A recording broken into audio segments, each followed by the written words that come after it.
एक यूपीएससी का one of the most favourite topic हम पढ़ने जा रहे हैं। हमारा जो टॉपिक होगा वो होगा माइक्रो ऑर्गेनिज्म का। यह वायरस जो है वो यूपीएससी का पता नहीं क्यों अति प्रिय चीज है। कैंची उठाओ और यहाँ से इसको ऐसे ऐसे ऐसे ऐसे काटना शुरू कर दो। ऑब्वियसली जिंदा नहीं होनी चाहिए ये उस टाइम पर, है ना। और ऐसे कितने पीसेस बना दो? 10 लाख पीसेस, हाँ 10 लाख पीसेस। अरे पगलू राम, मच्छर जो है वो वेक्टर है। वेक्टर मतलब कि वो बस प्रोटोजोआ ले जाने का काम कर रहा है। लैक्टोबैसिलस, लैक्टोबैसिलस नाम से पता चल रहा है। लैक्टो मतलब क्या है? दूध से रिलेटेड है, तो दूध में मिलता है। और जब भी हम लोग मिल्क को, लेकिन ये सब बोरिंग चीज हम क्यों पढ़ रहे हैं सर? मजा नहीं आ रहा है इन सब में। थोड़ा बढ़िया चीज पढ़ाया तब मजा आएगा। ठीक है भाई, मजेदार चीज बताते हैं। Hello everyone and welcome to PW only IAS. एक बार फिर से स्वागत है आप सभी का एक बहुत ही शानदार सेशन में, जहां पर हम लोग अपने साइंस एंड टेक्नोलॉजी के बेसिक्स को कंप्लीट करने की कोशिश कर रहे हैं पहली बार इस चैनल पर। तो बहुत महीनों से आप सभी लोगों के रिक्वेस्ट आ रहे थे और आप सभी लोगों का इतना सारा प्यार अपने पहले वीडियोस पर देखकर बड़ा ही मज़ा आया मुझे। तो सच में मैंने सारे कमेंट्स पढ़े और बहुत ही अच्छा लगा। और आप लोगों के कुछ सजेशंस भी आए थे मेरे पास में कि सर हम लोग बिल्कुल क्या बोलते हैं नॉन साइंस बैकग्राउंड के हैं, तो आप बिल्कुल वैसे ही पढ़ाइएगा जैसे अभी तक आप पढ़ा रहे हैं। तो बिल्कुल बेटा, मैं तो अपनी पढ़ाई का, पढ़ाने का जो तरीका है वो नहीं बदलने वाला हूँ। आज का भी टॉपिक बड़ा ही मज़ेदार है और आज एक यूपीएससी का one of the most favourite topic हम पढ़ने जा रहे हैं, जिस पे यूपीएससी ने पता नहीं, मुझे लगता है कुछ नहीं तो 8-10 बार सवाल पूछ लिया है। मतलब जैसे उसके जेहन में जा ही नहीं रहा। और इनफैक्ट अभी 2025 में फिर से उसी थीम पर क्वेश्चन आया था। तो आज हमारा जो टॉपिक होगा वो होगा माइक्रो ऑर्गेनिज्म का। और ये माइक्रो ऑर्गेनिजम्स जो हैं वो अपने आप में बायोलॉजी के सेक्शन के एक और इम्पॉर्टेंट चैप्टर में काउंट होते हैं और ये हमारे लिए काफ़ी ज़्यादा हेल्पफुल होते हैं। इनको आज हम लोग डिटेल से पढ़ेंगे। मतलब कि अगर मैं आज आपको अपने प्रॉपर पोर्शंस की बात बताऊंगा तो हम सभी प्रकार के माइक्रो ऑर्गेनिजम्स के बारे में पढ़ेंगे, जिसमें हमारा ज़्यादातर फोकस जो होगा वो होगा हमारे वायरस के ऊपर। क्योंकि भैया वायरस जो है वो यूपीएससी का पता नहीं क्यों अति प्रिय चीज़ है और इस पर यूपीएससी ने पता नहीं कितनी बार सवाल बना दिए हैं। वायरस, इसका इलाज जो है वो हमेशा हमें मिलता है वैक्सीन्स में। तो हम थोड़ी सी वैक्सीन्स और उनके फंक्शनिंग के ऊपर बात करेंगे।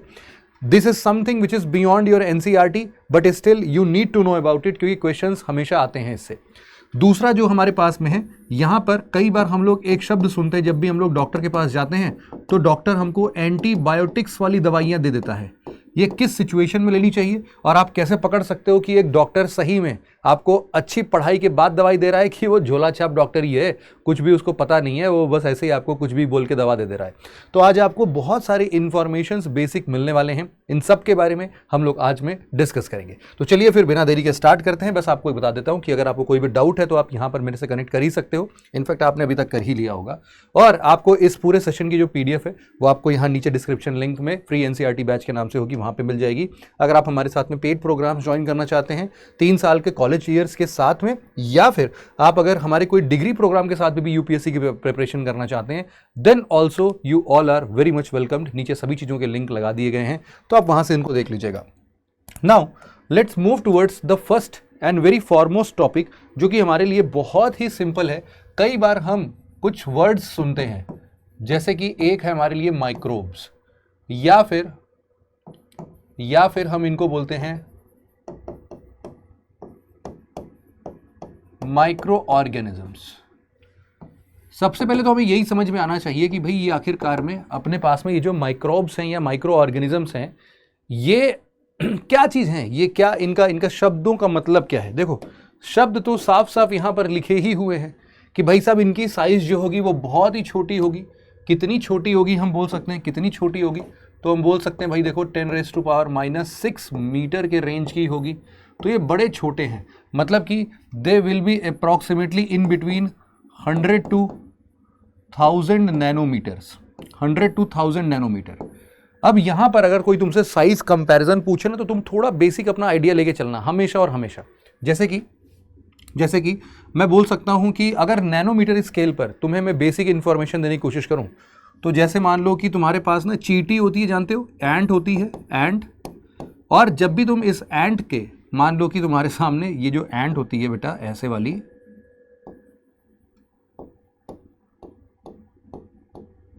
है ना, ऐसे देखा होगा तुमने एंट।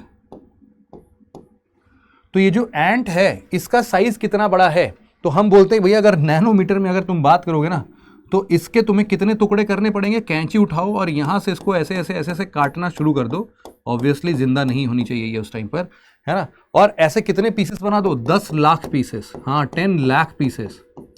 तब जाके 10 लाख नैनोमीटर में, तब जाके तुम 1 नैनोमीटर का हिसाब किताब समझोगे। अब तुम्हें मैं कंपैरिजन दिखा रहा हूं कि कितने छोटे हैं।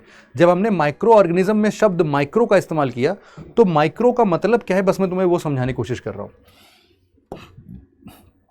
नेक्स्ट स्टेज पर चलो जरा हम और चीजों को देख लेते हैं। हम क्या करते हैं, अपना एक हेयर ले लेते हैं यार, है ना। चलो हम तुम्हारे सामने अभी मैं अपने कम बालों में से एक बाल तुम्हारे लिए कुर्बान कर देता हूं, है ना। ये देखो भाई, ये जो अपना बाल है, ये बाल दिख रहा है तुम्हें, हाँ ये जो बाल है इसकी विड्थ की बात हो रही है, मतलब कि इसके, ये देखो भाई इसके ना विड्थ की बात हो रही है, विड्थ की बात हो रही है, मतलब कि इसका जो मोटाई है, इसका जो मोटाई ये देख रहे हो ना, ये मोटाई, अब तो नीचे गिर गया, ये जो इसका मोटाई देख रहे हो, ये वाला हिस्सा, क्या तुम्हारे लिए बाल तोड़ दूंगा मैं, पागल भय हो, यहाँ वो वैसे ही कम है, तो कोई बाल वाल नहीं है, सब फर्जी चीज़ें हैं। लेकिन हाँ तुम ऐसा समझ लो कि जो तुम्हारे बाल की विड्थ है, उस विड्थ को तुम्हें ऐसे ऐसे नहीं काटनी है बेटा, तुम्हें ऐसे ऐसे काटना है, विड्थ पर काटना है तुम्हें। और विड्थ पर कितने काट दो तुम, 1 लाख बार। मतलब कि अगर तुम्हारे हेयर स्ट्रैंड्स जो हैं, हेयर स्ट्रैंड्स अगर मैं थोड़ा सा ऐसे बना दूं,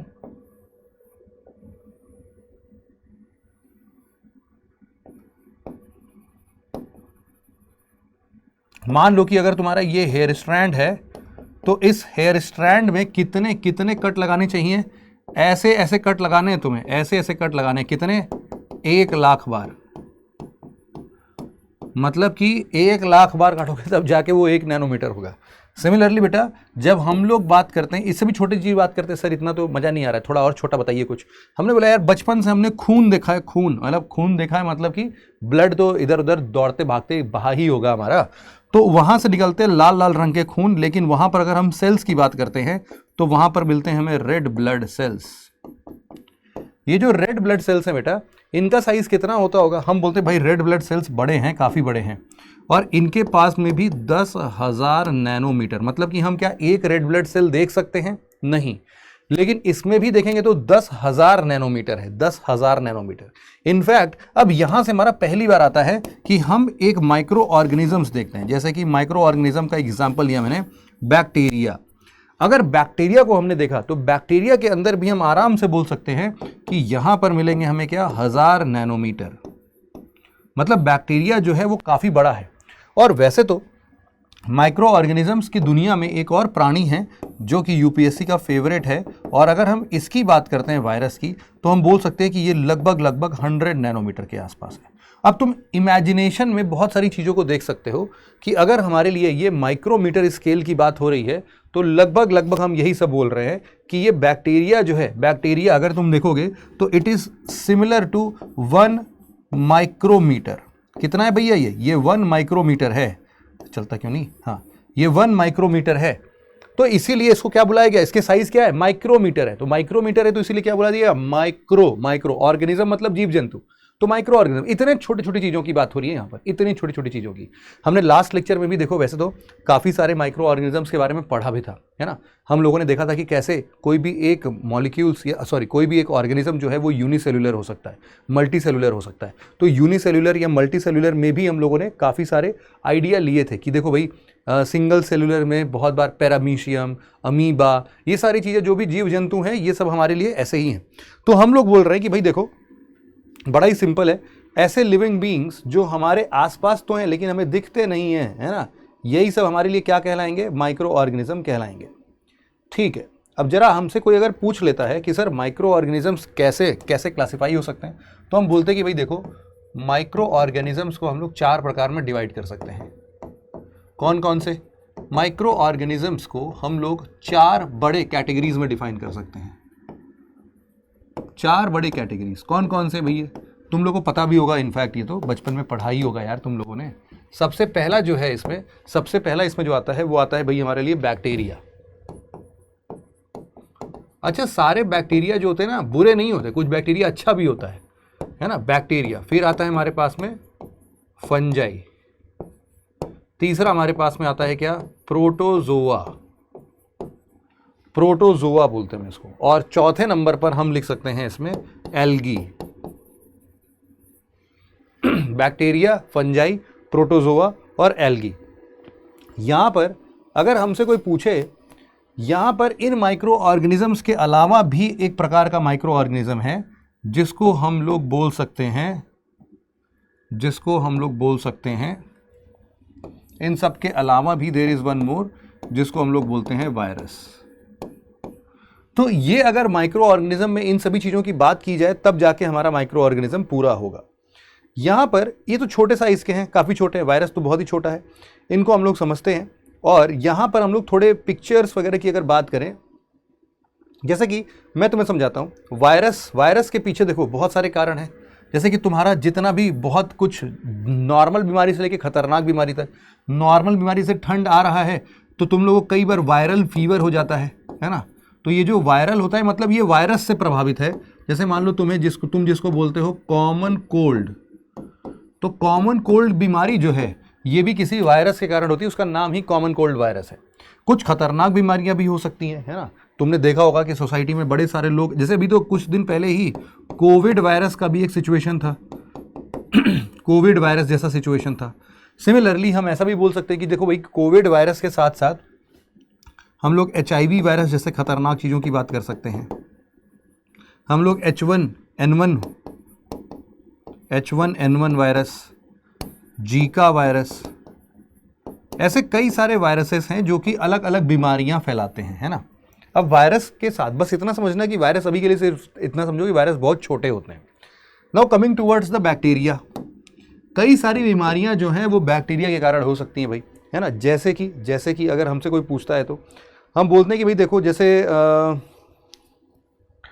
टीबी ले लो, है ना। टीबी ले लो, टीबी देखने वाला नहीं भाई, टीबी मतलब ट्यूबरक्लोसिस, यहां पर लिख देता हूं मैं।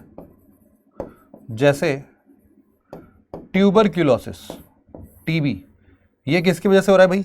एक बैक्टीरिया है, उसका नाम है बेटा क्या, साल्मोनेला, सॉरी वो तो टाइफॉइड है, चलो उसका नाम ही लिया है तो वो भी लिख लेते हैं, टाइफॉइड। इसके लिए एक बैक्टीरिया है, उसका नाम है साल्मोनेला टाइफी। तो ये बैक्टीरिया का नाम है। ये बैक्टीरिया क्या करता है? टाइफॉइड दे देता है भैया हमें, है ना। इसी तरीके से ट्यूबरक्लोसिस की हम बात कर सकते हैं। तो ट्यूबरक्लोसिस में हमारे पास में मतलब यहाँ पर भी एक बैक्टीरिया, अब जैसे यहाँ पर तुमने देखा है कि प्रोटोजोआ लिखा है यार, प्रोटोजोआ, तो बड़े सारे बीमारियां यहाँ से भी हो सकते हैं। जैसे कि प्रोटोजोआ की अगर तुम बात करोगे भाई, प्रोटोजोआ में तुम्हें एक बीमारी का नाम पता होगा, डिसेंट्री। अगर इसके बारे में तुम नहीं जानते हो तो तुम इसके बारे में तो जानते होगे, मलेरिया। मलेरिया जो तुम कहोगे अरे सर मलेरिया ऐसे थोड़ी नहीं होता है, मलेरिया तो सर उसके वजह से होता है, मच्छर के काटने की वजह से होता है। अरे पगलू राम, मच्छर जो है वो वेक्टर है। वेक्टर मतलब कि वो बस प्रोटोजोआ ले जाने का काम कर रहा है। वो प्रोटोजोआ कहीं पर भी से उठाता है, अपने अंदर भर लेता है, और तुमको जब काटने आता है तो अपने डंक के साथ साथ प्रोटोजोआ का वायरस भी तुम्हारे शरीर के अंदर घुसा देता है। यही तरीके से मलेरिया फैलता है। तो मलेरिया हो गए। ऐसे ही बड़े सारे हमारे पास में फंजाई और एल्गी भी हैं अपने पास में, जो कि अलग अलग कामों में काम आते हैं ना। यहाँ पर हम बोल सकते हैं कि इसके अलग अलग फंक्शंस हैं। वो अलग अलग फंक्शंस जो हैं वो यहाँ पर हमारे लिए काफ़ी हद तक काम कर रहे हैं। जरा हम लोग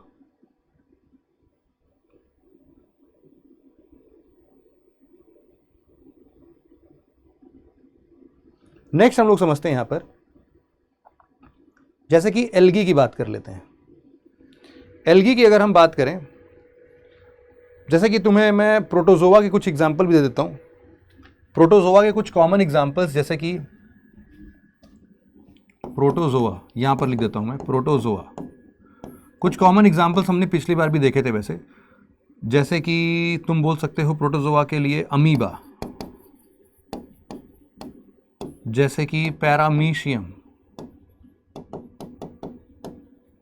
पढ़ा था इसमें अमीबा के बारे में हमने, ऐसे ऐसे देखा था, है ना, ऐसे ऐसे कुछ तो था।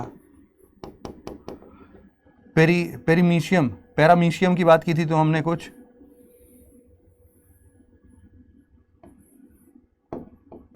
और ऐसे ऐसे कुछ तो देखा था हमने, है ना, पैरामीशियम को भी देखा था।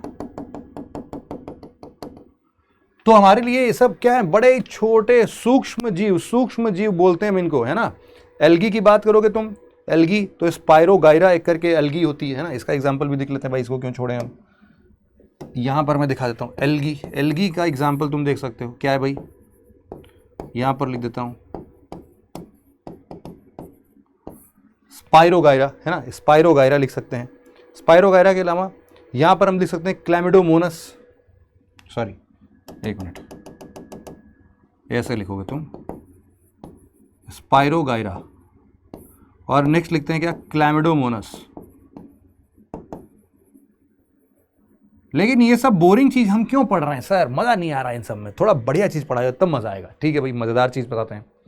अब यहां से हम लोग थोड़ी सी बातें कर लेते हैं।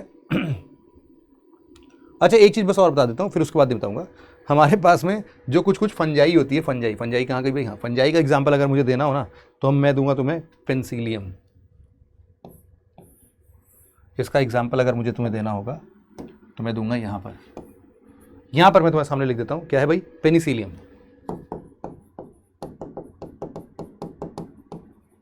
पेनिसिलियम। यहां पर तुम्हें एक और एग्जाम्पल दे सकता हूं मैं, क्या है, एस्परजिलस। अच्छा कई बार तुम्हारा जो ब्रेड होता है, ब्रेड खराब हो जाता है ना, हरे हरे रंग के कुछ तो उस पर लग जाते हैं, हम लोग उसको पता नहीं क्या तो बोलते हैं, बड़ा ही गंदा सा वर्ड है उसका, है ना। तो वो जो पंगा है, वो उसको क्या होता है, वो भी ब्रेड मोल्ड, है ना, उसको क्या बोलते हैं हम, वो क्या है, फंजाई ही है, वो भी फंजाई है। तो ये सारी चीज़ें जितनी भी हम पढ़ रहे हैं ना, ये सब ऐसे ही हैं। अब इसमें क्या होता है कि देखो कई सारे माइक्रो ऑर्गेनिजम्स जो हैं वो हमारे लिए, ऐसा नहीं है कि सारे के सारे बुरे ही होंगे भाई साहब, है ना। बहुत सारे माइक्रो ऑर्गेनिजम्स हमारे लिए काफ़ी अच्छे भी होते हैं। फॉर एग्जांपल जैसे कि कुछ ऐसे माइक्रो ऑर्गेनिजम्स हम बात करते हैं, जैसे कि मान लो बैक्टीरिया की बात करते हैं, जिसको हम बोलते हैं गुड बैक्टीरिया। इसका अच्छा एग्जांपल है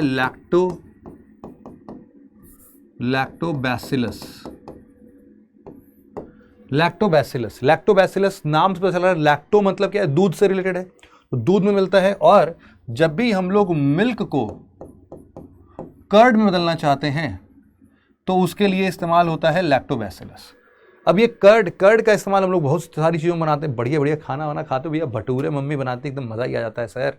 इडली बनती है जब घर पर, सूजी वाली इडली जब बनती है सर, तो मज़ा ही आ जाता है। उसमें खमीर उठाने के लिए, फर्मेंट करने के लिए हम दही डाल देते हैं उसमें, और वो दही में होता क्या है भाई, लैक्टोबैसिलस होता है। तो lactobacillus basically helps us in fermentation.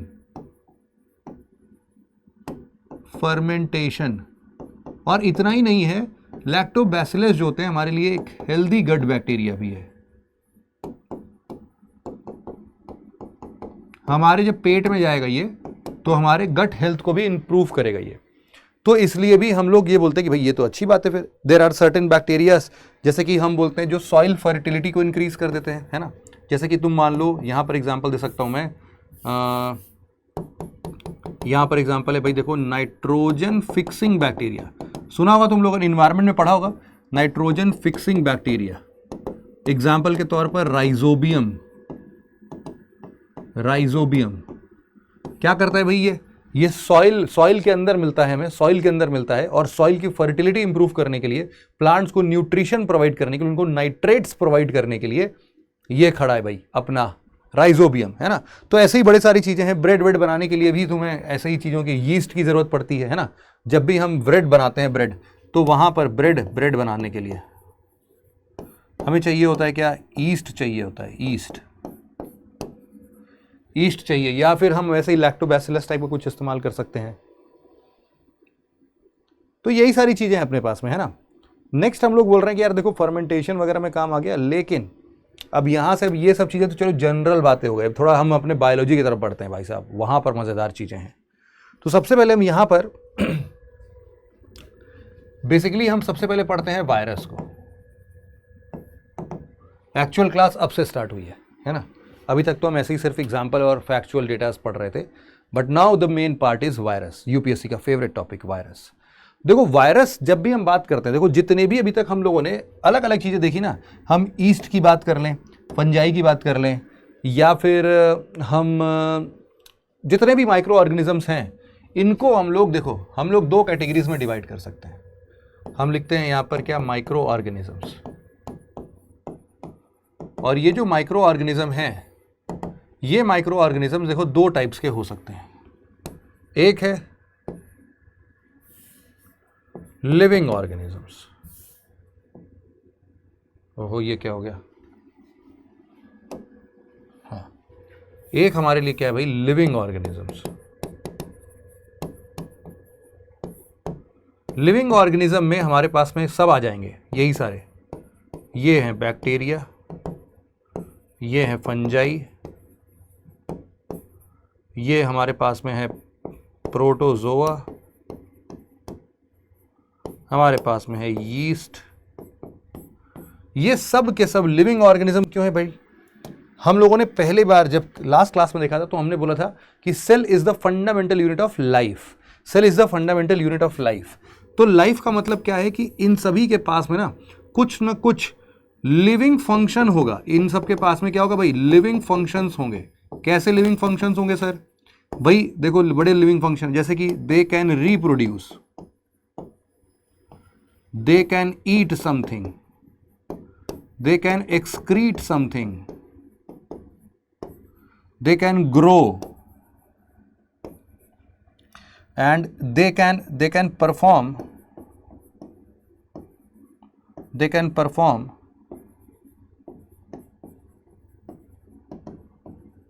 mechanisms।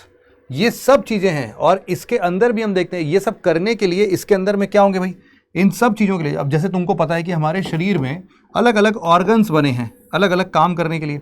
हमारे सेल के अंदर भी हमने बड़े अलग अलग ऑर्गेनल्स देखे थे, है ना, mitochondria, endoplasmic reticulum, ribosomes, lysosomes, ये सारी बातें हमने लास्ट क्लास में कर ली थी। तो यहां पर हमने पढ़ा कि देखो भाई ये इसलिए कर पा रहे हैं, क्यों? क्योंकि इनके पास में ऐसे ही ऑर्गेनल्स हैं, है ना, इनके पास में भी ऐसे ही कुछ ऑर्गेनल्स हैं जो कि कुछ स्पेसिफिक फंक्शंस को परफॉर्म कर रहे हैं, स्पेसिफिक फंक्शंस परफॉर्म कर रहे हैं।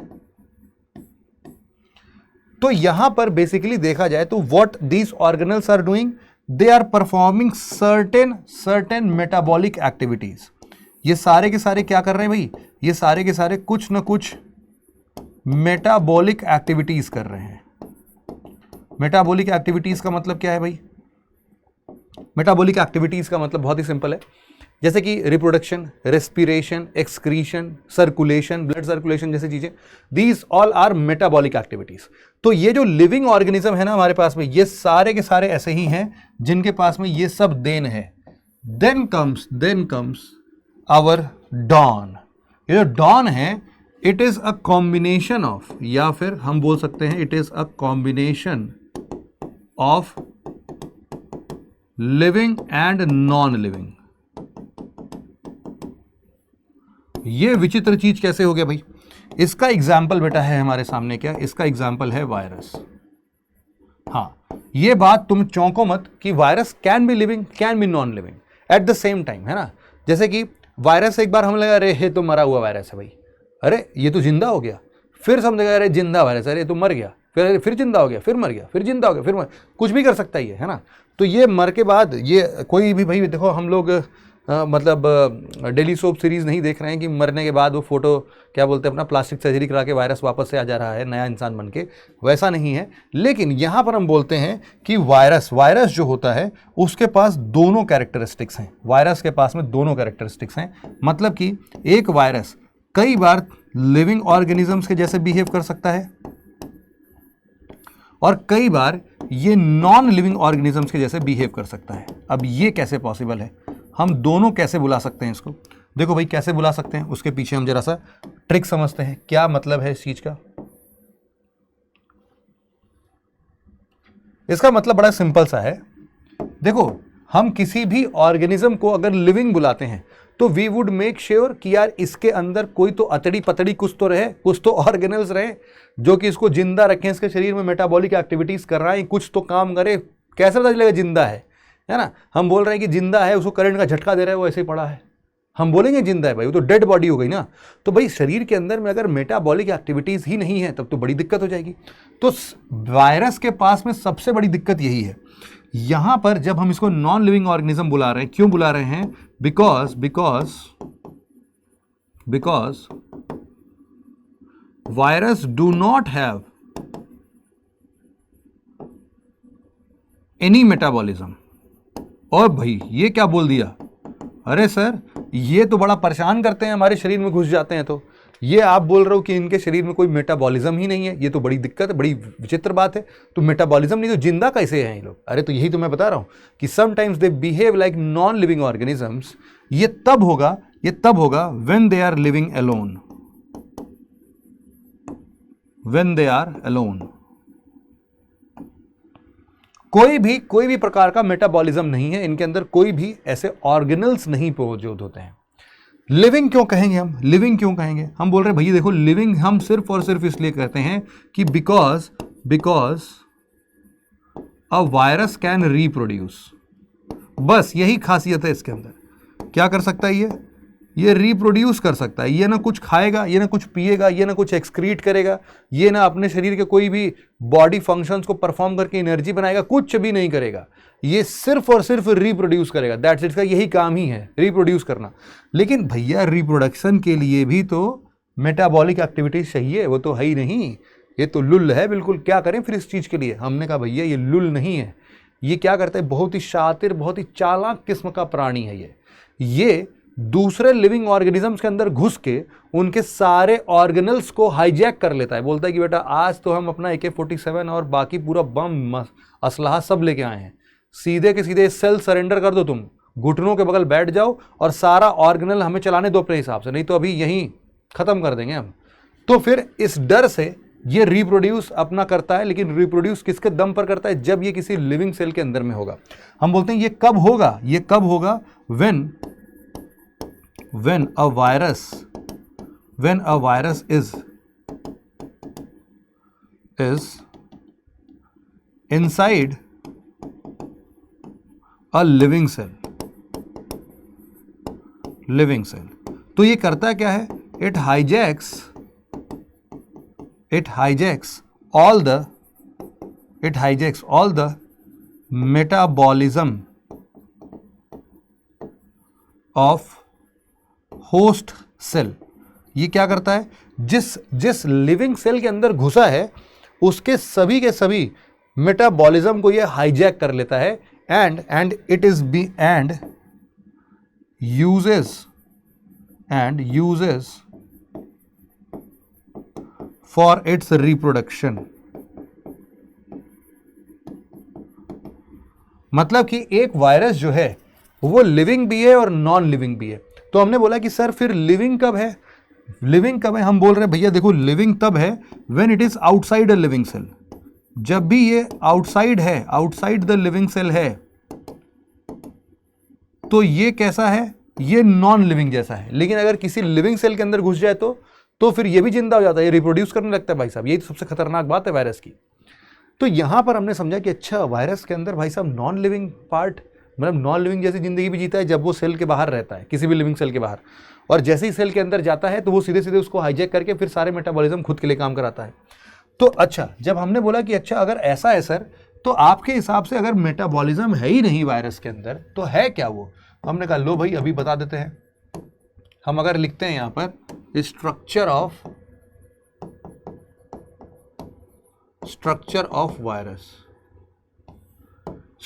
वायरस की जब भी हम बात करते हैं तो यहां पर इस स्ट्रक्चर में बेटा हमें 2-3 चीजें देखने को मिलती हैं। अब यहां पर देखो थोड़े कठिन टर्म्स वगैरह आए तो ऐसे डर के भाग मत जाना, है ना। कायर तो हो नहीं यार, तुम लोग यूपीएससी की तैयारी करने आए हो तो मतलब कि 2-4 कठिन टर्म्स अगर मिलेंगे भी तो उनको 10, 15, 20 बार पढ़ के तुम लोग रट डालोगे, मुझे पूरा भरोसा है तुम लोग के ऊपर। तो स्ट्रक्चर ऑफ वायरस की जब भी हम लोग बात करते हैं तो बेटा यहां पर 2 चीजें मिलती हैं, सिर्फ 2 चीजें। एक तो मिलता है बेटा इसके अंदर में क्या, इसके अंदर में मिलता है हमें प्रोटीन, और दूसरा जो है इसके अंदर में सिर्फ और सिर्फ हमें मिलते हैं क्या, जेनेटिक मटेरियल। अब तुमने ये बात लास्ट लेक्चर में ही पढ़ लिया था कि जेनेटिक मटेरियल बोले तो क्या, जेनेटिक मटेरियल बोले तो डीएनए या आरएनए, है ना। तो हमने बोला कि ये तो बिल्कुल सही बात है सर, जेनेटिक मटेरियल अगर है तो हमने बोला कि भाई देखो जेनेटिक मटेरियल हैगा, होएगा कैसा, इसके बेसिस पर भी हम वायरस को दो अलग अलग भागों में डिवाइड करके देख सकते हैं। दो अलग अलग भागों में डिवाइड करके देख सकते हैं। कैसे? हमने बोला कि भाई देखो, एक वायरस जो होगा वो बेसिकली डीएनए बेस्ड होगा। हमने बोला क्या? एक वायरस होगा जिसका जेनेटिक मटेरियल डीएनए बेस्ड होगा, डीएनए बेस्ड वायरस। और एक ऐसा वायरस भी होगा जो आरएनए बेस्ड होगा, है ना, जिसका जेनेटिक मटेरियल कैसा होगा बेटा? आरएनए बेस्ड वायरस होंगे ये, आरएनए बेस्ड वायरस। अच्छा, अब क्या है भाई? आरएनए बेस्ड हो गए तो हमने कहा भाई इनका अलग अलग नामकरण कर दिया गया। देखो भाई, जो भी आरएनए बेस्ड वायरस होते हैं हम उनको कॉमनली बुला सकते हैं रेट्रोवायरस, है भाई, रेट्रोवायरस बुला सकते हैं। और जो भी वायरस डीएनए बेस्ड हैं इनको हम लोग जनरली ऐसा बोलते हैं कि भाई देखो, एडिनो वायरस जो होते हैं वो डीएनए बेस्ड होते हैं। एडिनो वायरस कैसे होते हैं भाई? They are DNA based. Adeno virus are DNA based. ठीक है भाई, ये भी समझ में आता है, adeno virus are DNA based. अच्छा, अब क्या करें? हमने बोला कि सर बड़ी सिंपल सी बात है, मतलब जो भी यहाँ पर होंगे डीएनए का मतलब ये है कि क्या इनके अंदर ऐसे डबल स्ट्रैंडेड वायरसेस, मतलब डबल स्ट्रैंडेड डीएनए होंगे? हमने कहा जी बिल्कुल सही बात है ना। ज़्यादातर केसेस में हमें कैसे मिलेंगे?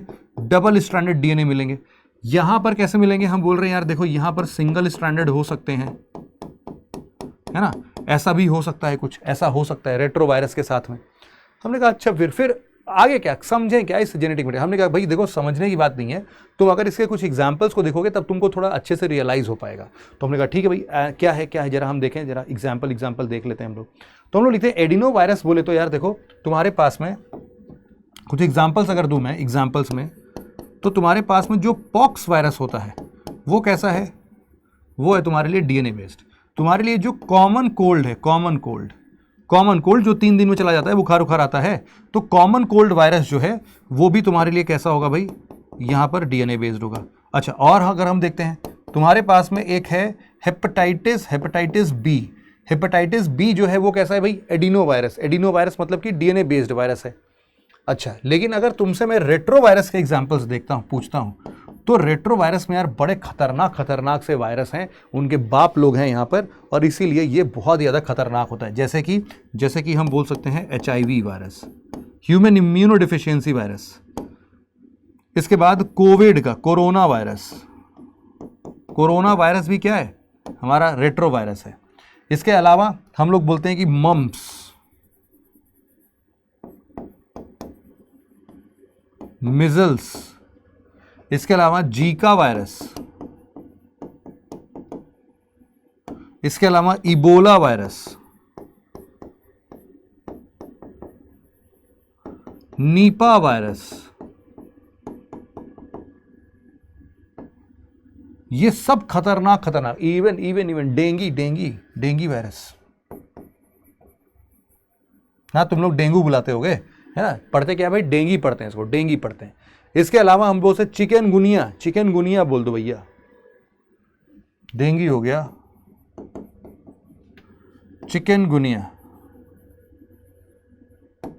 इसके अलावा हम बोल सकते हैं हेपेटाइटिस के दूसरे फॉर्म्स, जैसे कि हेपेटाइटिस का दूसरा फॉर्म क्या है? Hepatitis A, hepatitis C, hepatitis D, hepatitis E, बड़े सारे हैं ऐसे। ये सब खतरनाक वाले क्या हैं? रेट्रोवायरस है। तो एक तो हमने क्या समझा कि भाई देखो, जेनेटिक मटेरियल क्या होगा इनका? या तो डीएनए बेस्ड होगा या फिर आरएनए बेस्ड होगा, ये तो हमें समझ में आता है।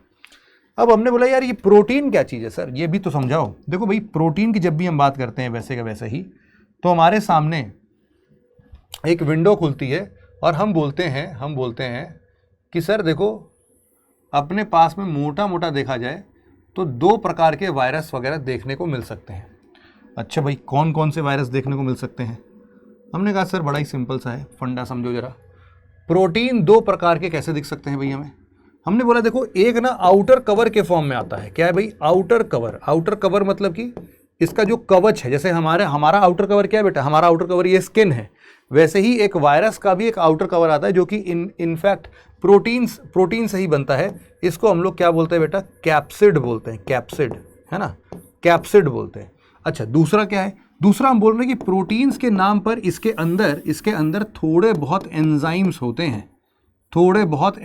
होते हैं, ये जो एंजाइम्स होते हैं बेटा, एंजाइम क्या होते हैं? Enzymes are the proteins. ये कई बार अलग अलग काम के लिए कुछ वायरस को जब ये हाईजैक कर लेता है ना, तो उस टाइम पर ये हाईजैक करने में सेल की, मतलब वायरस की मदद करता है। किसी भी सेल को हाईजैक करना है तो ये जो हमारे एंजाइम्स ही मदद करते हैं। एंजाइम्स जैसे कि अगर मैं इसके एग्जांपल्स दूं तुम्हारे सामने, तो एक एग्जांपल दे बेटा हमारे सामने, इसका नाम है रिवर्स ट्रांसक्रिप्टेज एंजाइम। क्या हमने इससे मिलता जुलता कोई चीज पढ़ा था क्या? अरे वाह, हमने ट्रांसक्रिप्शन पढ़ा था, है ना। दूसरा क्या है? Reverse transcriptase enzyme. दूसरा हमने पढ़ा कि भाई देखो, इसी के साथ साथ एक और होता है, इसको हम लोग क्या बोलते हैं भाई? इंटीग्रेस एंजाइम। इंटीग्रेस एंजाइम। तो तुम्हारे सामने अगर मैं एक वायरस को अगर स्ट्रक्चराइज करूंगा ना, तो तुम देखोगे कि अरे सर यही है क्या वायरस? अरे बाप रे, ये तो ऐसे होते हैं वायरस। तो देखो भाई जरा, वायरस को अगर मुझे तुम्हें सामने ड्रॉ करना रहे तो मैं इसको कुछ ऐसे बना सकता हूं।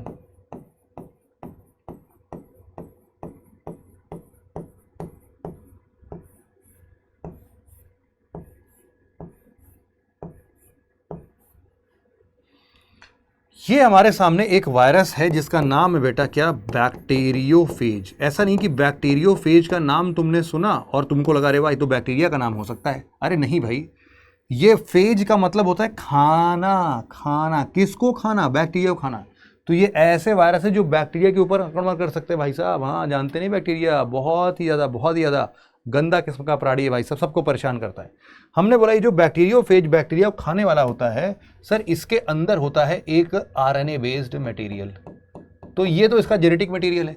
और जो इसका ऊपरी कवच हम लोग देख रहे हैं बेटा, ऊपरी कवच, इसी को हम लोगों ने अभी थोड़ी देर पहले ही नाम क्या दिया था? नाम दिया था कैप्सिड। कैप्सिड जिसको ना समझ में आए वो ब्रैकेट में लिख लेना बेटा क्या? कवच। लेकिन याद रखना कि ये आंसर में नहीं आना चाहिए तुम्हारे। ये कवच वच होता नहीं है कुछ भी ऐसा, है ना। बायोलॉजिकल टर्म नहीं है ये, मैं तो तुम्हें सिर्फ समझाने के लिए लिख रहा हूँ, है ना, समझाने के लिए लिख रहा हूँ। और इसके साथ साथ हमारे पास में होता है कुछ होता है नहीं, कुछ होता है नहीं भाई, हमारे पास में है एंजाइम्स। यहाँ पर देर आर सर्टेन एंजाइम्स। तो हमारे पास में ये सब क्या है? These are the enzymes. ये कुछ ना कुछ एंजाइम होते हैं भाई साहब। What are these? These are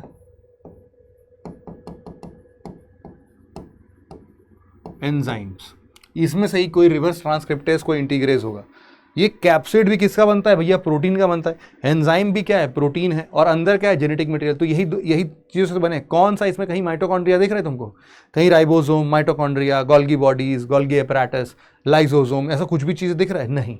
इसीलिए हम बोलते हैं कि ये मरा हुआ है ना। हाँ, और मेरे हिसाब से एक वायरस जो होता है, वायरस को सबसे बेस्ट डिफाइन करने का मेरा एक अपना तरीका है। मैं इसको बोलता हूँ क्या? जिंदा लाश।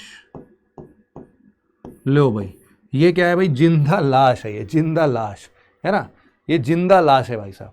जैसे ही इसके अंदर जान फूंकना है, तुम किसी भी सेल के अंदर डाल दो, इसके अंदर जान आ जाएगी।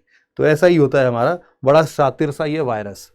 अच्छा, इतनी बातें जब तुमको समझ में आ गई बेटा, तो मैं तुम्हें एक तरीके से और समझाना चाहता हूं कि हम वायरस को और कैसे क्लासिफाई कर सकते हैं। हम यहां पर लिख सकते हैं कि बेस्ड अपॉन कि वायरस जो है, वो वायरस किसको इन्फेक्ट कर रहा है ना, बेस्ड अपॉन इन्फेक्शन टारगेट। हम समझ सकते हैं कि आखिरकार वायरस को किन किन भागों में बांटा जा सकता है भाई। तो हमने लिखा कि भाई देखो सर, सबसे पहला जो है ना, हम बताते हैं आपको, ये तुमने धीरे से कान में आके मेरे बताया कि सर ये देखो, एक होंगे एनिमल बेस्ड वायरस। हमने कहा वेरी गुड। और अभी तक हमने जितना भी बातें किया है वो सब के सब एनिमल बेस्ड वायरस ही तो हैं। अब तुम अपने आप को ये मत समझने लगना कि अरे सर आपने तो सर हमें एनिमल बोल दिया, सर क्या हम इतने गए गुजरे हैं? अरे नहीं भाई, वी ऑल आर एनिमल्स, है ना। We all are animals with 2 पैर, मतलब बाईपेडल है, हम लोग 2 पैरों से चल रहे हैं, वैसे ही जानवर हैं हम। तो इंसान जो है एक प्रकार से क्या है? एक सामाजिक जानवर है, सामाजिक जानवर है। तो यहाँ पर हम लोग बोलते हैं कि एनिमल बेस्ड वायरस में जितने भी हम, अच्छा इसमें टारगेट कौन होगा? ऑब्वियस सी बात है, it infects animals and human beings. अरे अपने को भी काउंट कर लो, इसमें कोई दिक्कत नहीं है। और अभी तक हमने जितना भी एग्जाम्पल दिखा था ना, H1N1 वायरस, है ना, या फिर हमने अभी Zika virus, Nipah virus, corona virus, या फिर जितने भी इधर साइड में लिखे थे वो सब भी वायरस, वो सब एनिमल्स वाले ही थे, है ना, सब एनिमल्स वाले थे। फिर हमने बोला कि देखो कई बार ऐसा भी हो सकता है, कई बार हमारे पास में प्लांट्स बेस्ड वायरस भी हो सकते हैं। मतलब एक वायरस जो है बेटा वो पेड़ पौधों को भी नहीं छोड़ता है, ऐसा नहीं सिर्फ जानवरों और इंसानों को खाए, वो प्लांट्स को भी यहाँ पर इन्फेक्ट कर सकता है। तो हम इसमें लिख सकते हैं कि एक होता है बेटा क्या, टोबैको या फिर कॉलीफ्लावर या फिर कुकुम्बर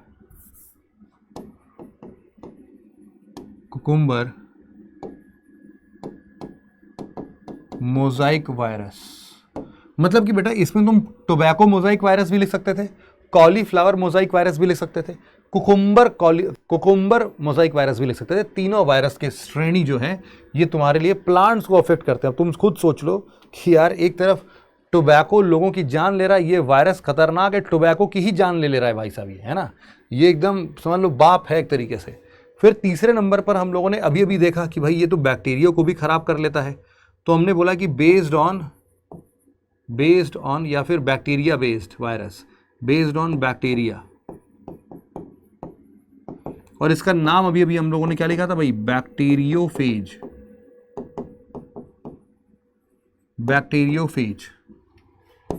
और दूसरा हम लोग बोलते हैं बैक्टीरियोफेज के अलावा there are certain fungi based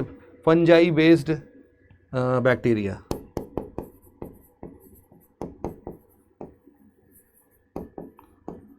fungi based bacteria, इसको हम लोग क्या बोलते हैं भाई, इसको हम लोग बोलते हैं बेटा माइकोफेज।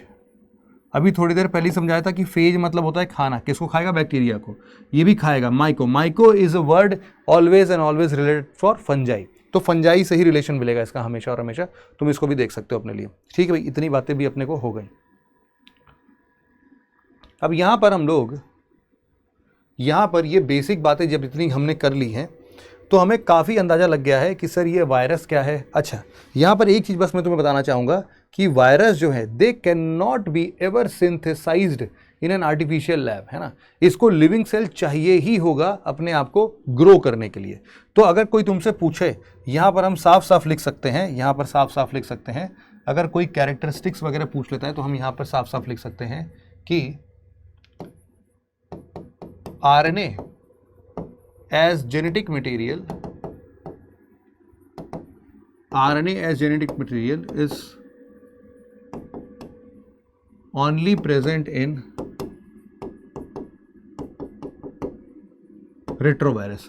मतलब रेट्रोवायरस को छोड़ के, सिर्फ वायरस की बात नहीं हो रही बेटा, किसी भी जीव जंतु की बात हो रही है, इस पूरे विश्व की बात हो रही है, इस पूरे दुनिया की बात हो रही है, इस पूरे दुनिया में सिर्फ रेट्रोवायरस को छोड़ दिया जाए तो लगभग सभी लोगों के पास में DNA बेस्ड वायरस मिलेगा तुम्हें, सिर्फ यही रेट्रोवायरस का RNA बेस्ड है।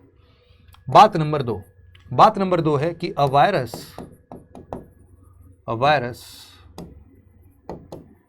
कैन नॉट बी सिंथेसाइज्ड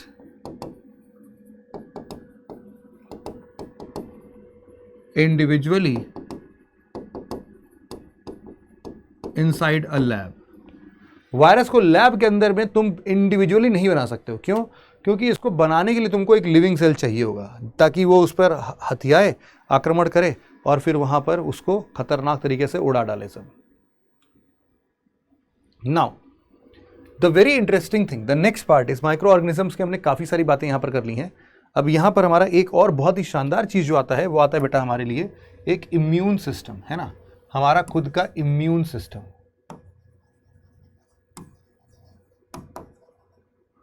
क्या है ये इम्यून सिस्टम? तुम सबको पता होगा कि देखो हमारा शरीर के अंदर में डॉक्टर साहब पहले से ही बैठे हैं, है ना, नेचुरल डॉक्टर साहब बैठे हैं। कुछ भी उल्टा सुल्टा अगर हमने खाया पिया तो तुरंत उसका इफेक्ट कैसे दिखेगा हमें? उसका इफेक्ट सीधा हमें दिखेगा कि भाई साहब ये तो खत्म कर देंगे इसको, शरीर के अंदर ही वायरस बैक्टीरिया जो भी आ जाए, जो भी हार्मफुल हो सबको खत्म कर देंगे। अच्छा, एक चीज हम और बोल सकते हैं यहाँ पर। अच्छा, कैरेक्टरिस्टिक्स जब लिख रहे थे, सॉरी इसको हम पढ़ाएंगे बेटा, बस एक चीज और लिख देता हूं पहले। हम लिखते हैं कि कैरेक्टरिस्टिक्स ऑफ माइक्रो ऑर्गेनिजम्स। तो हम लिख सकते हैं यहां पर कि there are some micro organisms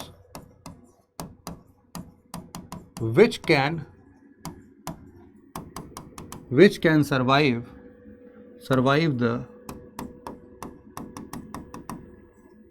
boiling point of water or even beyond that। मतलब 100 डिग्री सेल्सियस के ऊपर कई सारे वायरस सरवाइव कर जाएंगे या फिर कई सारे माइक्रो ऑर्गेनिज्म सरवाइव कर जाएंगे। फिर हमने लिखा कि सम माइक्रो ऑर्गेनिजम्स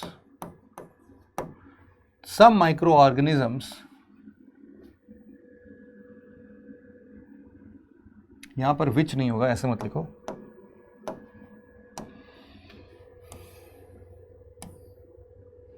यहां पर भी वही लिख दो, माइक्रो ऑर्गेनिज्म।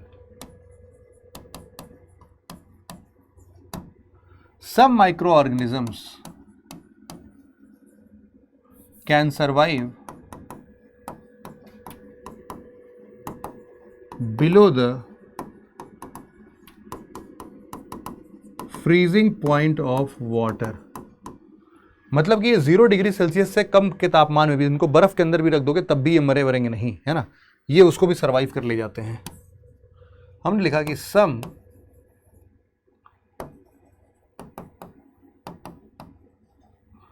माइक्रो ऑर्गेनिज्म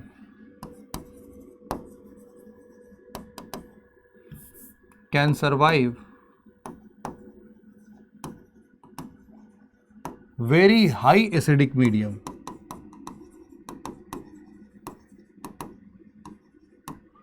मतलब कि अगर pH 2 तक भी हो तब भी सरवाइव कर लेगा। हमने बोला हाँ भी कर लेगा, हाईली एसिडिक सरवाइव कर लेगा। क्यों? अरे हमारे पेट में ही इतना खतरनाक एसिड होता है, HCl एसिड होता है, उसमें भी कई सारे वायरस वगैरह सब खाना वाना पचाने का काम करते ही हैं। तो ये सब सारे स्टेटमेंट सब सही चल रहे हैं बेटा, है ना। अब जैसे कोई तुमसे बोल दे, यहां पर तुमसे बोल दे कोई कि no virus is present inside the ocean, क्या बोलोगे? स्टेटमेंट सही है कि गलत है? हम बोलेंगे कि यार ऐसा तो पॉसिबल ही नहीं है ना, ओशन के अंदर ऐसे कैसे कोई सर्वाइव नहीं कर सकता। बिल्कुल कर पाएंगे भाई, ये स्टेटमेंट जो है, इसीलिए हमने क्या बोल दिया, स्टेटमेंट ही गलत है, दिस स्टेटमेंट ही गलत। नो वायरस नहीं, एवरी वायरस, या फिर हम बोल सकते हैं most of the virus is present inside the ocean, या फिर हम बोल सकते हैं कि many virus can survive inside the water, है ना, पानी के अंदर भी कई सारे वायरस सर्वाइव कर सकते हैं। ऐसे ही है, मतलब कई सारी चीज़ें तुम लोग को इसके बारे में पता चल गई होंगी। अब हम लोग पढ़ते हैं आगे, जिसका नाम हम लोगों ने रखा था क्या, माइक्रो ऑर्गेनिज्म का। अरे सॉरी, यहाँ पर हम लोग इम्यून सिस्टम के बारे में बात कर रहे थे।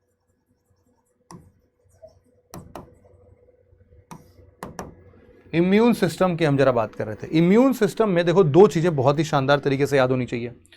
सबसे पहले, अगर हमारे शरीर के अंदर में कोई भी प्रकार का पैथोजन घुस जाए, पैथोजन क्या होते हैं बेटा? पैथोजन होते हैं बेटा foreign micro organisms which can cause harm to the body, which can cause harm inside the body. तो सबसे पहले हम लोग बोलते हैं क्या, इम्यून सिस्टम क्या है हमारे बॉडी का? हम बोलते हैं कि इट इज एन इनहेरेंट और adopted property of our body to recognize and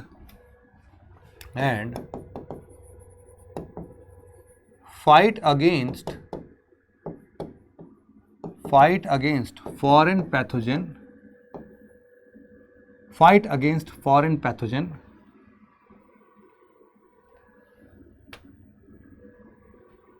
before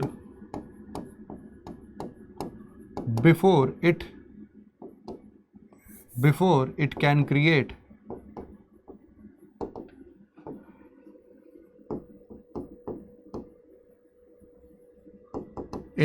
any damage inside।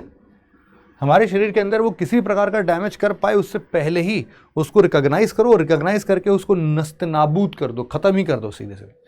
और फिर यही इनहेरेंट प्रॉपर्टी या एडॉप्टेड प्रॉपर्टी ही हमारी क्या कहलाती है, इम्यून सिस्टम कहलाती है। कौन रन कर रहा है भाई हमारा इम्यून सिस्टम? सबसे पहले तो मैं कुछ चीज़ें लिख लेता हूँ।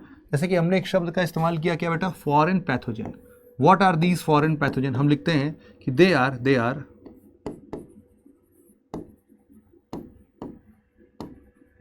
दे are the harmful disease causing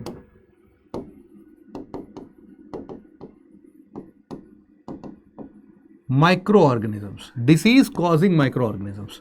for example यहां पर कोई बैक्टीरिया भी हो सकता है, वायरस भी हो सकता है,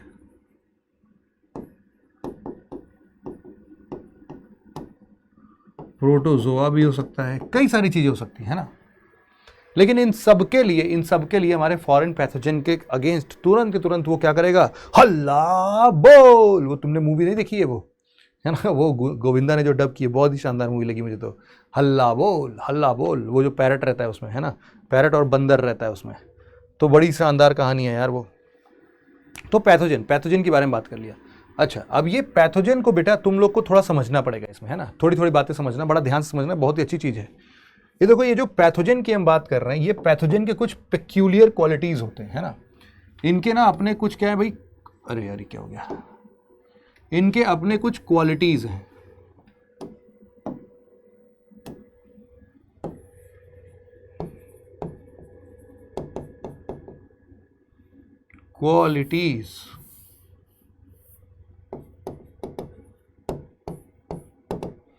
क्वालिटीज कैसी चीज है सर, बताना जरा।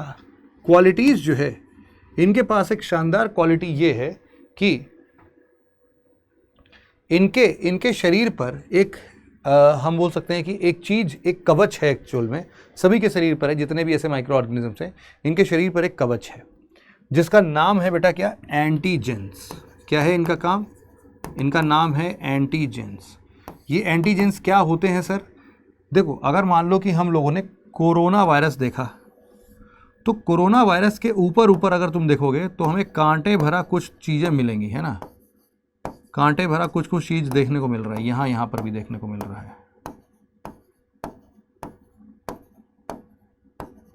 है ना। ये सारी चीज़ें क्या हैं, ये सब के सब एंटीजेंस है बेटा। एंटीजेंस क्यों, एंटीजेंस क्या करता है एंटीजन, सबसे पहले समझते हैं कि एंटीजन होता क्या है। हर एक पैथोजन के ऊपर तुमको एक कवच जैसा सिस्टम मिलेगा जिसको हम लोग बोलते हैं क्या, एंटीजेंस। यहां पर समझना एंटीजेंस क्या होता है, हम लिखते हैं कि they are the foreign particulate matter. Antigens के बारे में लिख लेना। ओहो ये क्या हो गया,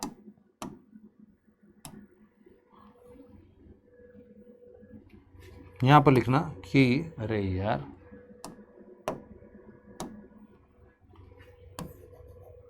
यहां पर लिखना है कि they are the foreign particulate matter, they are the foreign particulate matter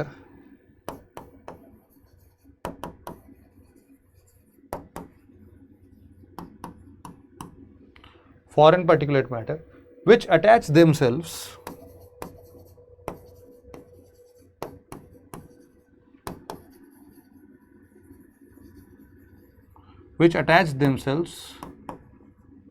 on the surface of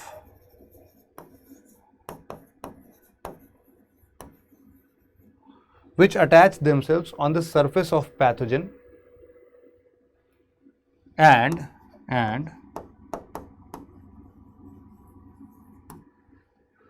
stimulate our body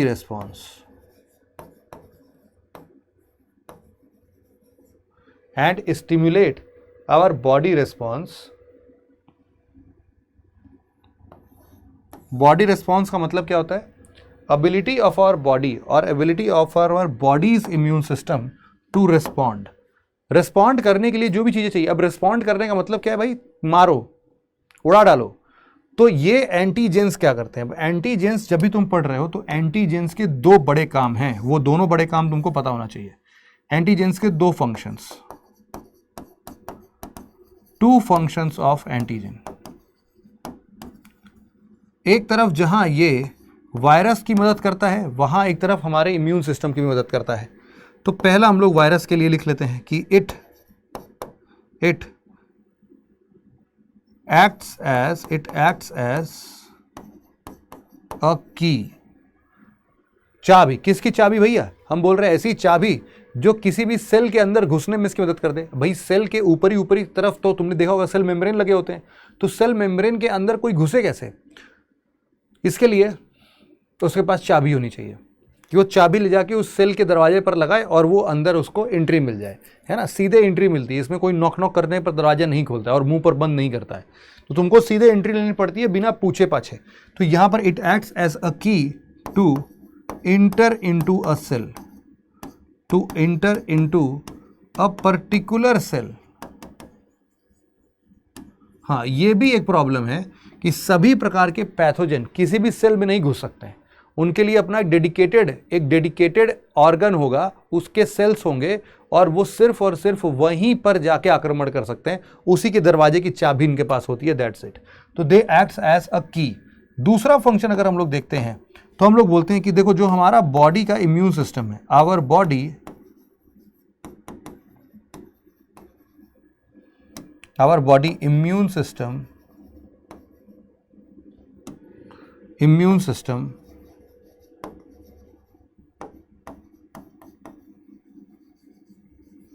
actually recognizes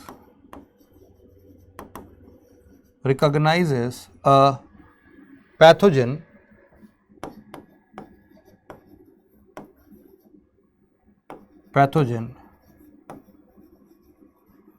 by only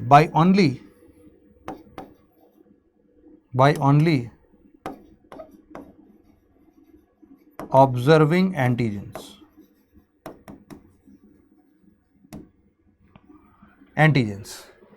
तो हमारे लिए हमारा बॉडी का इम्यून सिस्टम भी किसको पहचानता है? सिर्फ एंटीजेंस को पहचानता है। मतलब कि जो इसकी कवच है, सिर्फ इसके कवच से ही इसको पहचाना जाता है। इसके अंदर कौन छिपा है, कितना खतरनाक वायरस है, कितना सिंपल वायरस है, इसको कोई मतलब नहीं इम्यून सिस्टम को। ये सिर्फ और सिर्फ किसके दम पर चल रहा है? ये एंटीजेंस को पहचानने के दम पर चल रहा है। अच्छा, फिर ये करता क्या है यार? एंटीजेंस अगर ये पहचान गया है ना, अरे बाप रे बाप, आ गया कोई तो बाहर से आक्रमण, पैथोजन घुस गया भैया अपने यहाँ पर, तो हम बोलते हैं कि अच्छा, ऐसे सिचुएशन में क्या होता है कि definitely our body, our immune system produces antibodies. हम लिखते हैं कि in response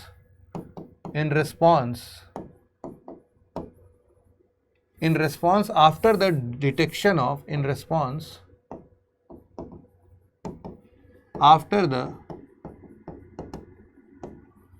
detection of pathogen,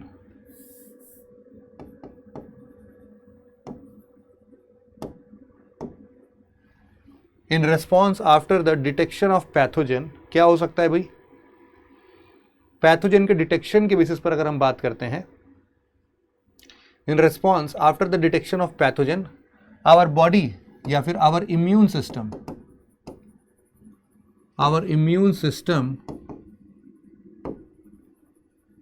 releases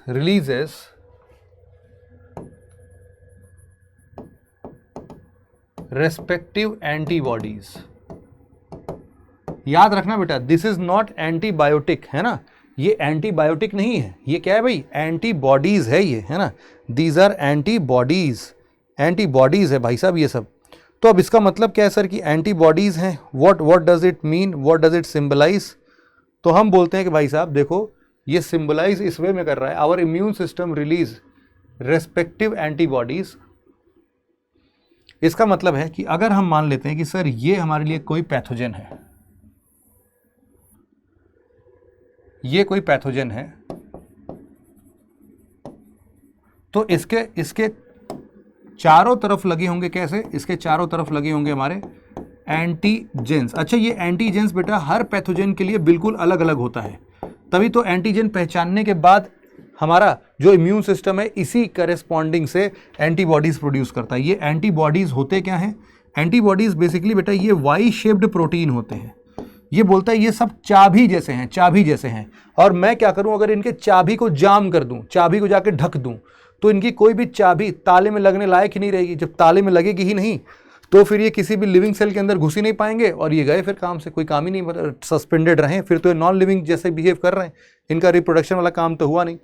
तो हमारे लिए ये एंटीबॉडीज क्या होते हैं? These are the Y shaped proteins, है ना। यहाँ पर हम लोग लिखते हैं कि ये एंटीबॉडीज क्या चीज़ है भाई? एंटीबॉडीज क्या चीज़ है? हम वही लिख रहे हैं कि ये क्या होते हैं हमारे लिए? These are basically Y shaped proteins made by our immune system in in respond to fight against the foreign pathogen जो कि हमारे शरीर के अंदर में अभी प्रवेश किया है। अगर शरीर में नहीं है तो भी मारेगा, अरे शरीर में है ही नहीं तो इसका कंसर्न एरिया ही नहीं है। किसी दूसरे के शरीर में है तो अपने शरीर के इम्यून सिस्टम को कोई चिंता नहीं है भाई, वो मस्त बैठा है, उसके अंदर कोई एम्पैथी सिंपैथी नहीं है कि अरे सामने वाला बेचारा बीमार है, थोड़ा सा हम ही काम कर लेते हैं। नहीं, ऐसा कुछ नहीं। तुम्हारे शरीर के अंदर जब कोई बीमारी आएगी तभी एक्टिवेट होगा। तो ये पूरा हम लोगों ने समझ लिया कि भाई अपना इम्यून सिस्टम एक्चुअल में कैसे काम करता है। अच्छा, ये एंटीबॉडीज बनाता कौन है? वाई शेप प्रोटीन और immune system made by our immune system.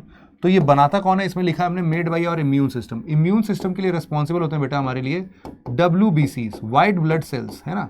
तो वाइट ब्लड सेल्स का एक कंपोनेंट है जो कि ऐसे एंटीबॉडीज को प्रोड्यूस करता है। अब यहाँ पर मैं तुमको बस आखिरी में आप कुछ चीज़ें समझाना चाहता हूँ। एक है तुम्हारे लिए एंटीबायोटिक्स और एक है वैक्सीन्स। तो वैक्सीन्स का हम जरा एक फंडा समझ लेते हैं सबसे पहले तो, कि वैक्सीन किस बला का नाम है। वैक्सीन के लिए जरा तुम इस बात को ध्यान से सुनना समझना कि भाई देखो, वैक्सीन एक ऐसी चीज है। वैक्सीन बेसिकली होते क्या है बेटा? वैक्सीन में हम लोग क्या करते हैं, डेड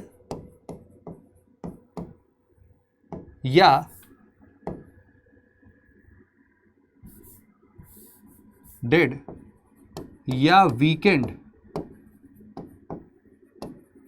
फॉर्म ऑफ वायरस ही होते हैं ये। अरे वैक्सीन में क्या लगाया हमने? वैक्सीन में हमने वीक या डेड फॉर्म ऑफ वायरस लगाया। जैसे कि मान लो तुमको मान लेते हैं कि तुमको स्टेट लेवल चैंपियनशिप का क्रिकेट टूर्नामेंट खेलना है ना। तो ऐसा तो होगा नहीं कि तुम सीधे जाओगे बोलोगे अच्छा किस तारीख को है मैच, तो किसी ने तुमको बताया कि भैया देखो वो 20 मई को है। तुमने कहा ठीक है भाई 20 मई को है ना, देख लेंगे कोई बात नहीं। तुम एकदम से पूरे 4-5 महीने कुछ नहीं किए, तुम सीधे 20 मई को गए और 20 मई को तुम खेलने के लिए जैसे ही बॉल को एकदम बढ़िया से पोजीशन में लगाए थे, टक टक कर रहे थे, तुमने ऐसा पहला प्लेसमेंट ऐसे दिया ही इतने में बोल्ड हो गए भाई। ले बोल्ड हो गए। क्यों बोल्ड हो गए? अरे प्रैक्टिस तो करके ही नहीं गए थे भाई। सामने बॉलर ने पिछले 1.5-2 साल से प्रैक्टिस की थी इस चीज़ की, गए तुम नील बटे सन्नाटे में चले गए भाई। अब क्या करें? तो इसीलिए तुमको क्या करना चाहिए था? प्रैक्टिस करना चाहिए था, तुमको नेट प्रैक्टिस करना चाहिए था, है ना, खूब सारा प्रैक्टिस करना चाहिए था। तो समझ लो ये वैक्सीनेशन भी एक तरीके से प्रैक्टिस ही है। मान लो कि कोई ऐसा नया पैथोजन आ जाए जिसका एंटीजन का कोई इंफॉर्मेशन हमारे शरीर के पास में है ही नहीं। अब क्या करें? जब शरीर के पास में वो इंफॉर्मेशन ही नहीं है तब शरीर उसके अगेंस्ट में कौन सा एंटीबॉडीज बनाएगा? तो बड़ी दिक्कत की बात है। और मान लो वायरस ने आक्रमण कर दिया, फिर भी वो एंटीबॉडीज बनाना सीख तो जाएगा हमारा इम्यून सिस्टम, लेकिन उसको टाइम लगेगा, उसको लगेंगे 8-10 दिन। लेकिन 8-10 दिन में तो ये वायरस तुम्हारे शरीर के छल्ली उड़ा देगा। फिर क्या करेंगे अपन? तो इसीलिए हम क्या करते हैं, अपने शरीर में वैक्सीन्स लगा देते हैं। वैक्सीन्स के लिए हमेशा याद रखना, they are always given to a healthy body. They are always given to a healthy body. क्यों हेल्दी बॉडी में चाहिए? अरे भैया ये नेट प्रैक्टिस कराता है। नेट प्रैक्टिस कराता कैसे है? वो बोलता है कि ये नेट प्रैक्टिस करोगे, तुमको हम फास्ट बॉल एकदम नहीं फेंक रहे हैं, तुमको हम लोग लो अब देखो तुम मार पाओगे। तुम्हारा आया पहला टप्पा, दूसरा टप्पा उछला, तुमने मारा घुमा के छक्का, बोले बहुत मजा आया, और फेंको ऐसे ही। हम थोड़ा और प्रैक्टिस करना चाहते हैं, चौका छक्का लगाना चाहते हैं।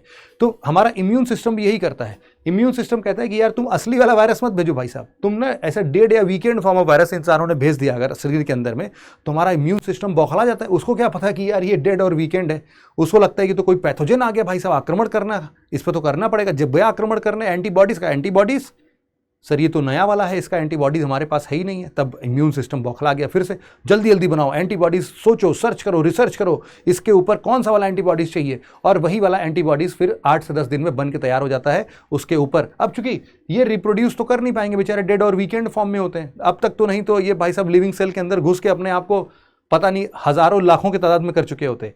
इसीलिए तो हमने डेड या वीकेंड फॉर्म में भेजा, जिससे कि हमारा इम्यून सिस्टम इन पे प्रैक्टिस करे, नेट प्रैक्टिस कि अच्छा इसके लिए कौन सा एंटीबॉडीज, जिससे कि फ्यूचर में अगर कभी भी एक्चुअल वायरस भी हमारे पास में आए तो हमारे बैट्समैन को पता है कि इसकी ऐसी बॉल, चाहे वो स्विंग फेंक दे, चाहे वो फास्ट पेस रहे, चाहे वो बिल्कुल बम्पर बॉल आ जाए, फुल टॉस बॉल आ जाए, कुछ भी आ जाए, वो उसको क्या करे, सीधे घुमा के छक्का लगा दे उस पर, है ना। तो ये बेसिकली इसीलिए होता है। तो ये वैक्सीन्स क्या चीज़ है, वैक्सीन्स का फंडा क्या है, हमको डेड या वीकेंड फॉर्म ऑफ वायरस लगाया जाता है जिससे कि हमारे इम्यून सिस्टम के अंदर में प्रैक्टिस हो जाए कि ऐसे वाले वायरस का जो एंटीजन दिख रहा है, ऐसा एंटीजन वाला वायरस अगर कभी फ्यूचर में आए तो हमें कौन सा एंटीबॉडीज तुरंत के तुरंत बना के रिलीज करना चाहिए। इसी को हम लोग क्या बोलते हैं, वैक्सीनेशन या वैक्सीन फॉर्मेशन बोलते हैं। अच्छा, इसी के साथ साथ बेटा एक और चीज हमारे सामने आता है जिसको हम लोग क्या बोलते हैं, एंटीबायोटिक्स। क्या बोलते हैं भाई, एंटीबायोटिक्स। एंटीबायोटिक्स तुमने देखा होगा कि जब भी तुम गए हो डॉक्टर साहब के पास, डॉक्टर साहब अरे दिक्कत हो गई है ये वो, डॉक्टर साहब ने कहा अरे क्या टेंशन लो भैया एंटीबायोटिक खाओ एंटीबायोटिक। अब ये एंटीबायोटिक्स क्या करता है, देखो एंटीबायोटिक्स का काम क्या है, एंटीबायोटिक्स का काम बेटा टू किल बैक्टीरिया, हमेशा याद रखना। अच्छा, तो अब तुम इस बात को समझो कि अगर तुमको वायरल फीवर है ना, फीवर किसकी वजह से भाई, तुम कॉमन कोल्ड वायरस की वजह से तुमको फीवर आ गया। अब तुम डॉक्टर साहब के पास गए, डॉक्टर साहब ने क्या कहा कि लो बेटा एंटीबायोटिक्स खा लो तुम। वहीं डॉक्टर साहब को तुम कॉलर पकड़ के पूछ लेना भाई साहब कि डॉक्टर साहब पढ़े लिखे हो कि नहीं हो। क्यों, क्योंकि ये एंटीबायोटिक्स का माजरा तो बैक्टीरिया पर अप्लाई होता है। हमको हुआ है वायरल फीवर, ये एंटीबायोटिक्स वायरस के लिए क्या कर लेगा, कुछ नहीं कर पाएगा ये तो, बल्कि क्या करेगा तुम्हारे शरीर में। अब बैक्टीरिया का जब ये मारने चलता है ना एंटीबायोटिक्स, तो ये देखता नहीं है आओ न ताओ, कुछ नहीं देखता, इसके सामने जो जो बैक्टीरिया मिलेगा सबको मार डालेगा ये। अब उसमें कई सारे हमारे शरीर के अंदर में हेल्दी बैक्टीरियाज होते हैं और हमारे गट वाले बैक्टीरियाज खाने के पचाने उचाने में सब मस्त काम करता है। तो तुमने ध्यान भी दिया होगा जब भी तुम एंटीबायोटिक्स खाते हो यार, तुम्हारा पाचन शक्ति और ये सब गड़बड़ हो जाता है। तुमको लगता है अरे लगता है फीवर का जो है ना वो थोड़ा सा प्रकोप है, ये सब दिक्कत कर रहा है, हमें खाने का मन नहीं करेगा वैसे वैसे, लेकिन ये सब उससे ज़्यादा तुम्हारी दवाइयाँ कर रही होती है जो तुम एंटीबायोटिक्स ठूस के खाते हो। तो एंटीबायोटिक्स पेट भर के या फिर ठूस के नहीं खाना चाहिए भाई साहब। एंटीबायोटिक्स सिर्फ और सिर्फ क्या करता है, हमारे बैक्टीरियाज को किल करता है, दैट्स इट। और इसका कोई भी जुगाड़ किसी भी प्रकार से ये जुगाड़ नहीं कर सकता, किस चीज़ के लिए, हमारे वायरस के लिए। तो इसीलिए जब भी वायरस का कोई इलाज ढूंढेंगे तो हम क्या बोलेंगे भाई, हमें चाहिए वैक्सीन्स। और बैक्टीरिया का जब भी कोई इलाज, जैसे मान लो कि अब तुम्हें मान लो कभी टाइफॉइड हो गया, अब टाइफॉइड जो हुआ है, टाइफॉइड में अगर डॉक्टर साहब तुम्हें एंटीबायोटिक्स देते हैं तो डॉक्टर साहब का ऐसे सिर जाके ऐसे चूम लेना कि सर आप ही हो मेरी ज़िंदगी के एकदम समझ लो भगवान टाइप के लोग हैं ना, कि आप हमको ये बात पता है कि हमें टाइफॉइड के टाइम पर बैक्टीरिया से लड़ने के लिए आपने एंटीबायोटिक्स दे दिया हमें। तो ऐसी चीज़ों को तुम जरा ध्यान से समझना, है ना। तो यही था बस अपना, और क्या, एंटीबायोटिक्स और बाकी सारी चीज़ें जितनी भी हमें पढ़नी थी वो सब हमने बड़े ध्यान से अपने माइक्रो ऑर्गेनिजम्स, फ्रेंड्स, फोर्स, ये सब हमने ख़त्म कर दिया। और लगभग अब इसके एनसीईआरटी में कभी जाओगे तो उसमें ना ऐसे ही बड़े सारे एप्लीकेशंस वगैरह लिखे हैं, बट हाँ उतना एप्लीकेशन अब यूपीएससी इनसे बच्चों की बातें नहीं पूछता है। लेकिन प्रीवियस ईयर क्वेश्चन चले जाना, प्रीवियस ईयर क्वेश्चन में जाके तुम एक बार सर्च करना, जहाँ जहाँ पर वायरस दिया होगा उन सभी वायरस वाले क्वेश्चंस को एक बार सॉल्व करके देखने की कोशिश करना। अंत में जाते जाते मैं तुम्हें एक और चीज़ बता देता हूँ, वैसे एक और चीज़ सो सॉरी एक और बढ़िया चीज़ मैं तुम्हें समझा देता हूँ, इसको भी जरा तुम लोग साथ में लेके चलना अपने। मैं तुम्हें अभी क्या करूँगा, वैसे तो मैंने ये चीज़ ऑलरेडी अपने टेलीग्राम चैनल पर डाल दिया है, बट तुम लोग भी जरा इसको ध्यान से समझना। देखो कई बार बेटा ना बहुत सारे डिसीजेज़ होते हैं, डिसीजेज़, और उनके डिसीज़ होने के कारण जो हैं वो बड़े अलग अलग होते हैं। तो यहाँ पर अगर मैं तुम्हारे सामने एक एनसीईआरटी का ही एक फ़ोटो है, उसको ज़रा मैं लेके आता हूँ, बस 1 मिनट देना मुझे। तो तुम देख सकते हो यहाँ पर कुछ ऐसी बीमारियाँ हैं जो कि एयर के कारण में होती हैं, जैसे कि बैक्टीरिया वायरस से tuberculosis, measles, chicken pox, polio. कुछ गंदे पानी से होते हैं, जैसे कि बैक्टीरिया इसमें पल जाता है, जैसे कि कॉलेरा, टाइफॉइड। कुछ वाटर बॉर्न होते हैं, वाटर बॉर्न का मतलब है कि मान लो कि पानी से कुछ चीज़ें आ जाती हैं, फिर यहाँ पर हमें हेपेटाइटिस बी जैसा दिखता है। और कुछ मच्छरों के कारण भी होते हैं, जैसे कि प्रोटोजोआ वाला मलेरिया, अब डेंगी वगैरह भी होते हैं इसमें। तो काफ़ी सारे हैं, देख लेता हूँ मैं, अगर कुछ और भी बड़ी लिस्ट हमें मिल जाए तो क्या हम वो बड़ी लिस्ट भी ले सकते हैं क्या। वैसे तो मैंने ये सारी बड़ी लिस्ट जो है वो अपने टेलीग्राम पर डाल दी है, तो बेटा तुम वहाँ से एक बार उठा लेना, है ना, वहाँ से तुम लोग एक बार ज़रूर से ले लेना कि बेसिक चीज़ें क्या क्या होती हैं। वैसे मैं तुम्हारे लिए ये एक छोटा टेबल जो है ये अभी के लिए मैं रख देता हूँ सिर्फ वहाँ पर, ताकि तुमको याद रहे कि ये वाली चीज़ें तुम्हें रटनी है। अब इसमें समझाने जैसा कुछ नहीं है, इसमें तुम्हें सिर्फ अब क्या करना है बेटा, रटना है ना, हर एक चीज़ को रट लेना है। तो यहाँ पर तुम इन सभी चीज़ों को तो जो यहाँ पर लिखा है वो तो रटोगे ही रटोगे। इसके साथ साथ टेलीग्राम पर चले जाना, डिसीजेस लिख के कुछ सर्च कर लेना, तुमको एक टेबल मिल जाएगी, उस टेबल को ध्यान से बैठ के पढ़ लेना। ठीक है भाई, तो फिर इतना ही था अभी के लिए, और आशा करता हूँ कि अब आगे जब भी हम मिलेंगे तो हम अपने केमिस्ट्री की बातें करेंगे। बायोलॉजी में इतना ही था बस, है ना। अब हम अपने केमिस्ट्री में मोस्ट प्रोबेबली फिजिक्स की बात करेंगे कुछ एक फिजिक्स का मैं किताब पूरा लेके आऊँगा, एक साथ ही सारी चीज़ें फिजिक्स की पढ़ा दूंगा, और एक मैं पढ़ाऊँगा तुमको केमिस्ट्री में बायोमोलिक्यूल्स वाला चैप्टर थोड़ा इंपॉर्टेंट है। ठीक है, फिर तो अपने लिए इतना ही था भाई। Thank you so much for listening it very patiently friends. Have a nice day, take care, bye bye and Jai Hind.